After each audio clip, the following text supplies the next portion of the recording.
Hi, my name is Andrea Taylor, and this is my oral presentation on Ella Flagg Young. Ella Flagg Young was an influential woman in education at the turn of the 20th century. Born on January 15, 1845 in Buffalo, New York, she was the third child born to a working-class family. She had no formal schooling before the age of 10, although her father taught her in mathematics and she taught herself how to read and write. Her family moved to Chicago sometime during her childhood.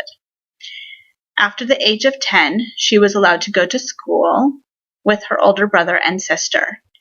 Later on, she had a friend who was interested in taking a teaching examination, and she convinced Ella to go with her.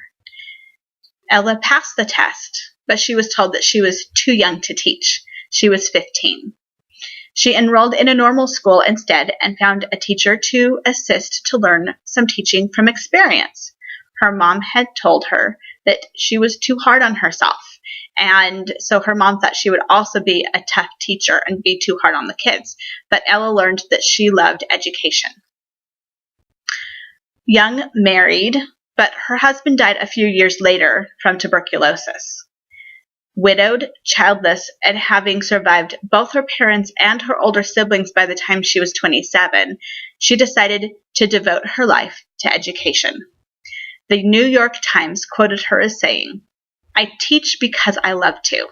It is my very life and the grandest work in the world."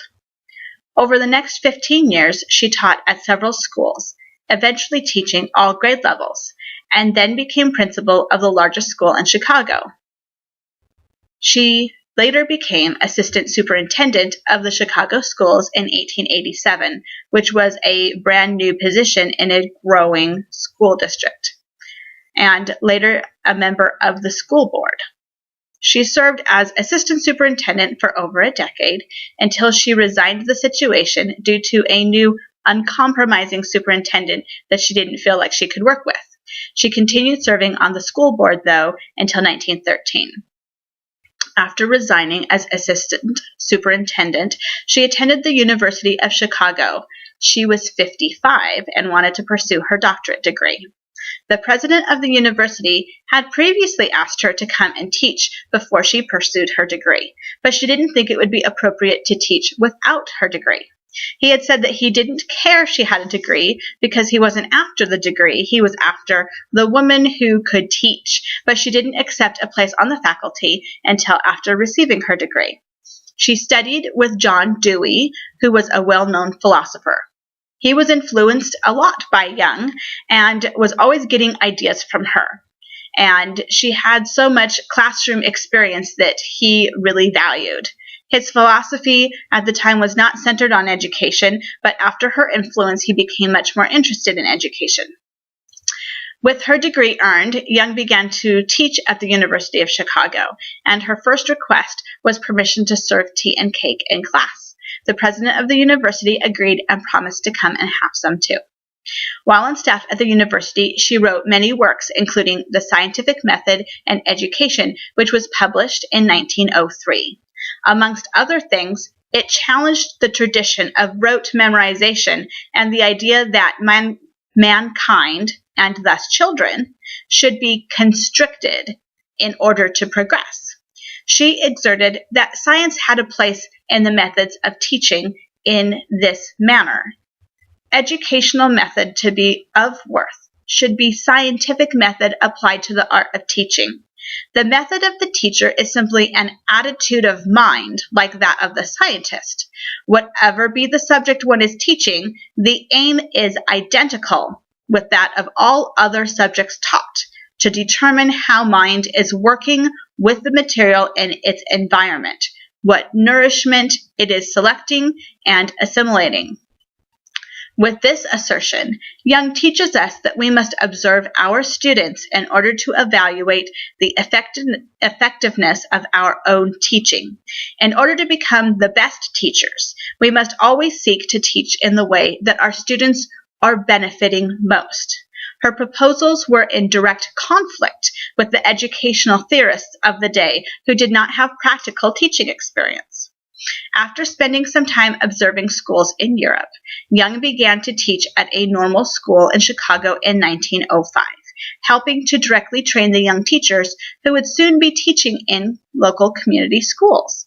The educational politics of the time were becoming heated as teachers wanted more of a voice, and the male-dominated bureaucrats were not inclined to change the traditional functions of the Chicago Board of Education, which had been in existence for 50 years. In 1909, they unanimously elected Young as the first female superintendent of a large metropolitan school district in the nation. 1 year later, she was elected the first female president of the National Education Association and said this: "The National Education Association should so influence teachers that throughout the country the democratic principles underlying this government shall be a part of the daily experience and the daily life of every school." Young's political career in education was unfortunately not all smooth sailing, as her ideas were usually in contrast with the existing all-male regime. She faced opposition in Chicago and at the NEA as men worked behind her back to pass measures and also tried to discredit her election. Parents, teachers, and progressive educators encouraged her to persevere, and so she did. Young retired in 1915, but continued to be involved in the politics surrounding education. She died in 1917 at the age of 73 during an influenza outbreak. She was so beloved in Chicago that flags were flown at half-mast across the city, and a friend and supporter of hers, Jane Addams, wrote, "She had more general intelligence and character than any other woman I knew."